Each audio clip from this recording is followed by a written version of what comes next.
ಎಲ್ಲರಿಗೂ ನಮಸ್ಕಾರ. ನೋಡಿ ಆಲೂ ಸಾಗು ಏನು ಚೆನ್ನಾಗಿದೆ ಗೊತ್ತಾ, ಸಖತ್ತಾಗಿರುವಂಥ ಆಲೂ ಸಾಗು. ನೋಡಿ ಆಲೂ ಸಾಗು ಮಾಡಲಿಕ್ಕೆ ಬಟಾಣಿ ಕೂಡ ನೆನೆ ಹಾಕಿದ್ದೆ. ಹಸಿ ಬಟಾಣಿ ಸಿಗಲಿಲ್ಲ, ಅದಕ್ಕೆ ಒಣಗಿದ ಬಟಾಣಿನೇ ಹಿಂದಿನ ದಿನ ನೆನೆ ಹಾಕಿದ್ದೀನಿ.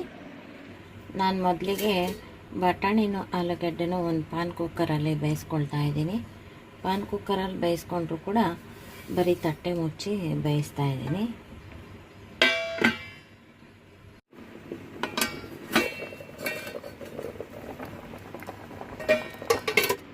ನೋಡಿ ಆಲೂಗಡ್ಡೆ ಸಿಪ್ಪೆ ಸುಲಿದು ಮ್ಯಾಶ್ ಮಾಡಿ ಇಟ್ಕೊಂಡಿದ್ದೀನಿ.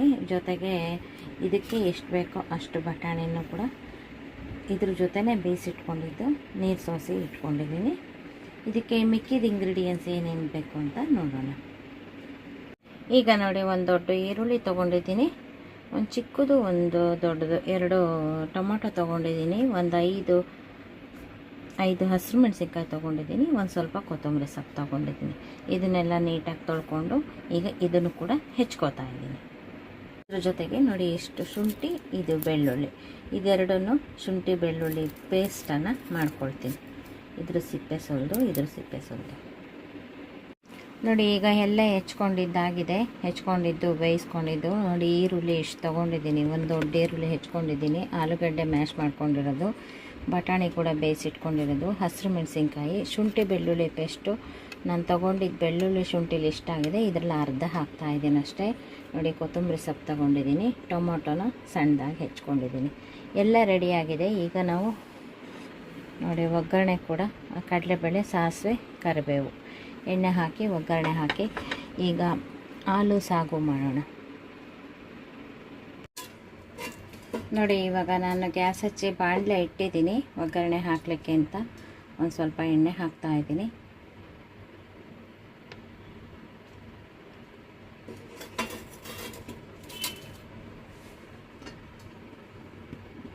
ನೋಡಿ ಒಂದು 2-3 ಸ್ಪೂನು ಎಣ್ಣೆ ಹಾಕಿದರೆ ಸಾಕು.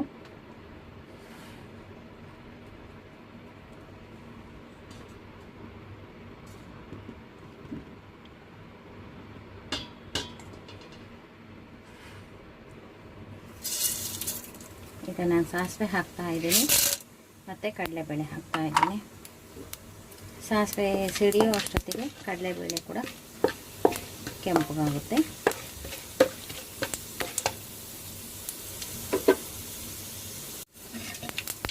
ನೋಡಿ ಸಾಸಿವೆ ಸಿಡಿದಿದೆ, ಕಡಲೆಬೇಳೆ ಕೂಡ ಕೆಂಪಗಾಗಿದೆ. ಈಗ ನಾನು ಕರಿಬೇವು ಹಾಕಿದ್ದೀನಿ.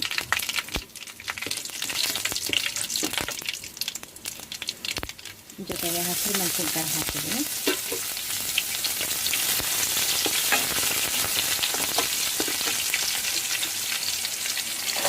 ಈಗ ಈರುಳ್ಳಿ ಕೂಡ ಹಾಕಿದ್ದೀನಿ.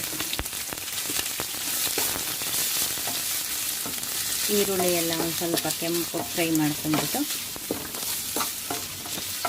ಒಂದು 3-4 ನಿಮಿಷ ಫ್ರೈ ಮಾಡ್ಕೋಬೇಕು. ಆವಾಗ ಈರುಳ್ಳಿ ಚೆನ್ನಾಗಾಗುತ್ತೆ. ಈರುಳ್ಳಿ ಒಂದು ಸ್ವಲ್ಪ ಮೆತ್ತಗಾಗಲಿ.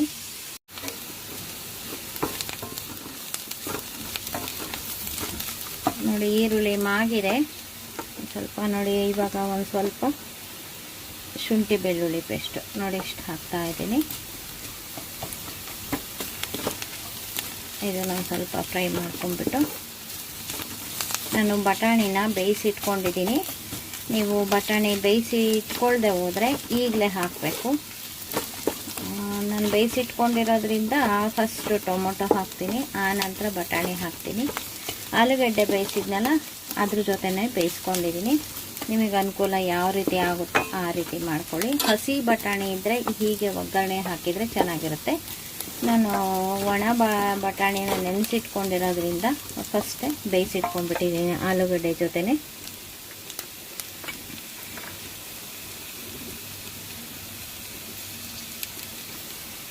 ಈಗ ನೋಡಿ ಟೊಮೊಟೊ ಹಾಕಿದ್ದೀನಿ.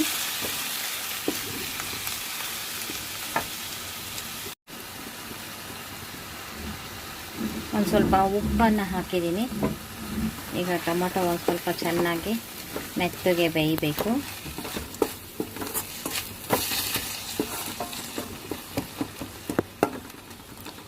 ಈಗ ಉಪ್ಪು ಹಾಕಿರೋದ್ರಿಂದ ಇದು ಚೆನ್ನಾಗಿ ಬೇಯ್ಕೊಳ್ಳುತ್ತೆ. ಒಂದು ಸ್ವಲ್ಪ ಮುಚ್ಚಿ ಬೇಯಿಸೋಣ ಇದನ್ನು.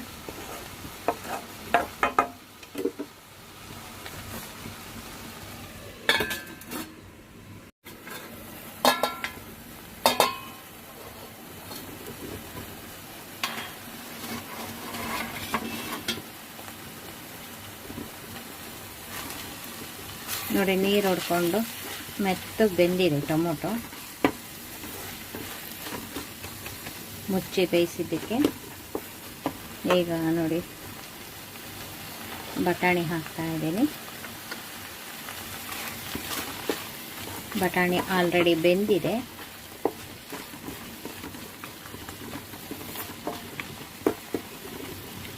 ಇದಕ್ಕೆ ಉಪ್ಪು ಹಾಕಿದ್ದೀನಲ್ಲ, ನಾನು ಆಲೂಗಡ್ಡೆ ಮತ್ತು ಬಟಾಣಿ ಬೇಯಬೇಕಾದ್ರೂ ಒಂದು ಸ್ವಲ್ಪ ಉಪ್ಪು ಹಾಕಿ ಬೇಯಿಸಿದ್ದೆ. ಆದ್ದರಿಂದ ಮತ್ತೇನು ಉಪ್ಪು ಹಾಕೋದು ಬೇಡ. ಇದು ಇನ್ನೂ 1 ನಿಮಿಷ ಮುಚ್ಚಿ ಬೇಯಿಸ್ತಾ ಇದ್ದೀನಿ.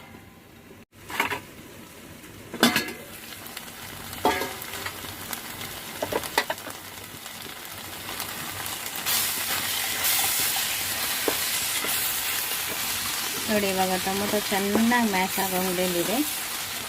ಇವಾಗ ಇದು ಕೂಡ ಬಟಾಣಿ ಕೂಡ ಚೆನ್ನಾಗಾಗಿದೆ. ಈಗ ನಾವು ಆಲೂಗಡ್ಡೆ ಹಾಕೋಣ, ಮ್ಯಾಶ್ ಮಾಡಿ ಇಟ್ಕೊಂಡಿದ್ದನ್ನು.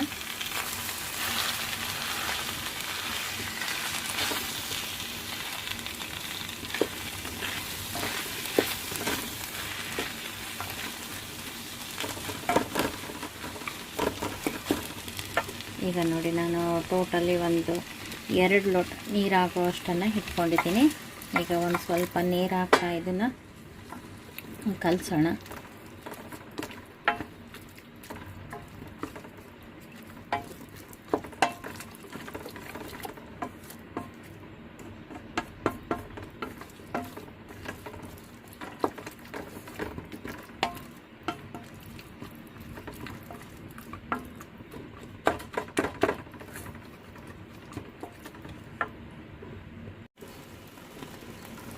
ನೋಡಿ, ನೀರು ಹಾಕಿದರೆ ನೀರೆಲ್ಲ ಹಿಂಗಿಬಿಟ್ಟು ನೋಡಿ ಎಷ್ಟು ಚೆನ್ನಾಗಿದೆ, ಎಲ್ಲ ಹೊಂದ್ಕೊಂಡಿದೆ. ಇವಾಗ ನಾವು ಫುಲ್ ನೀರು ಹಾಕೋದಕ್ಕಿಂತ ಮುಂಚೆ 1 ಸ್ಪೂನಷ್ಟು ಕಡಲೆ ಹಿಟ್ಟನ್ನು ಹಾಕ್ತಾಯಿದ್ದೀನಿ. ಹಸಿ ಕಡಲೆ ಹಿಟ್ಟು ಇದು, ಅಂದರೆ ಕಡಲೆ ಬೇಳೆ ಹಿಟ್ಟಿರುತ್ತಲ್ಲ, ಅಂದರೆ ಬೋಂಡ ಮಾಡ್ತೀವಲ್ಲ ಆ ಹಿಟ್ಟು. ಇದನ್ನು ಒಂದು ಸ್ವಲ್ಪ ಇದಕ್ಕೆ ಮಿಕ್ಸ್ ಮಾಡಿಕೊಂಡು ಒಂದು ಸ್ವಲ್ಪ ಫ್ರೈ ಮಾಡ್ಕೊಳ್ಳೋಣ. ಈ ಹಿಟ್ಟು ಒಂದು ಸ್ವಲ್ಪ ಬೇಯಬೇಕು. ಬೆಂದರೆ ಇದು ಹಸಿ ವಾಸನೆ ಇರುತ್ತಲ್ಲ, ಅದು ಹೋಗುತ್ತೆ.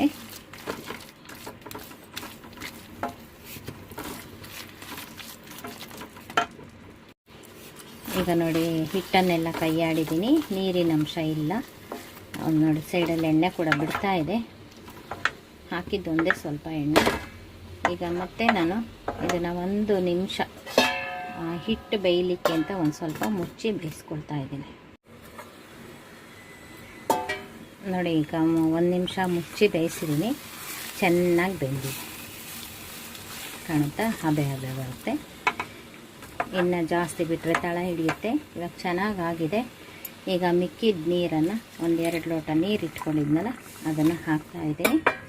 ಹಾಕಿಬಿಟ್ಟು ಇದನ್ನು ಚೆನ್ನಾಗಿ ಕಲಕಬೇಕು, ಸಾಗು ಅದಕ್ಕೆ ಬರೋ ರೀತಿ.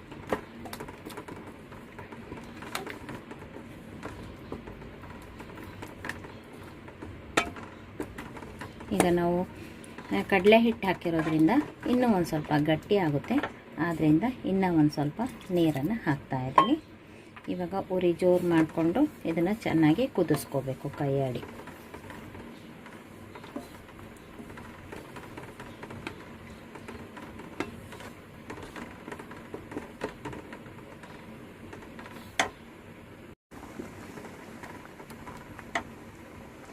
ಈಗ ನಾನು ಇದಕ್ಕೆ ಒಂದು ಸ್ವಲ್ಪ ಅರಿಶಿನ ಹಾಕ್ತಾ ಇದ್ದೀನಿ.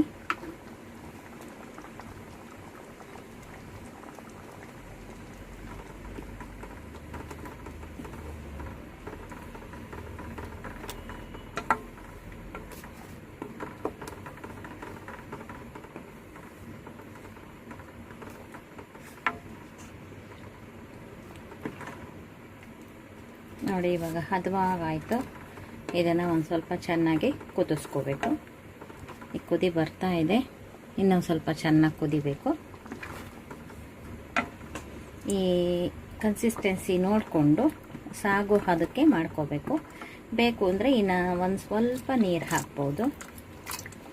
ನೀರು ಹಾಕ್ಬಿಟ್ಟು, ಏಕೆಂದರೆ ಕುದ್ರೆ ಇನ್ನೂ ಒಂದು ಸ್ವಲ್ಪ ಗಟ್ಟಿ ಆಗುತ್ತೆ ಕಡಲೆ ಹಿಟ್ಟು ಹಾಕಿರೋದ್ರಿಂದ. ಈಗ ಮಿಕ್ಕಿದ ಇಂಗ್ರೀಡಿಯೆಂಟ್ಸ್ ಇನ್ನೇನು ಹಾಕುವಂಗಿಲ್ಲ. ಲಾಸ್ಟಿಗೆ ಒಂದು ಸ್ವಲ್ಪ ಕೊತ್ತಂಬರಿ ಸೊಪ್ಪು ಹಾಕಬೇಕು.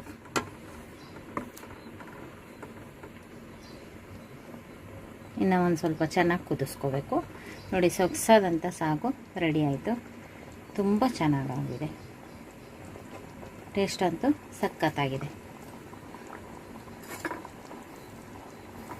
ಈಗ ಕುದೀತಾ ಇದೆ ನೋಡಿ. ಲಾಸ್ಟಿಗೆ ಒಂದು ಸ್ವಲ್ಪ ಕೊತ್ತಂಬರಿ ಸೊಪ್ಪು ಹಾಕ್ತಾ ಇದ್ದೀನಿ.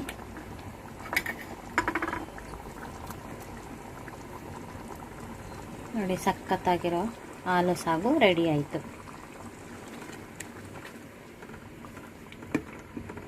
ನೋಡಿ, ಇದರ ಅನುಕೂಲ ಕೂಡ ಪಡ್ಕೊಳ್ತೀರಾ ಅಂತ ನಾನು ಈ ವಿಡಿಯೋ ಮಾಡಿ ತೋರಿಸಿದ್ದೀನಿ. ನೋಡಿ, ಎಷ್ಟು ಚೆನ್ನಾಗಿದೆ, ಸಖತ್ತಾಗಿದೆ. ಇತ್ತು ತಿಂದು ನೋಡಿದರೆ ರುಚಿ ಗೊತ್ತಾಗೋದು. ನೀವು ಮಾಡಿಕೊಂಡು ತಿಂದು ನೋಡಿ.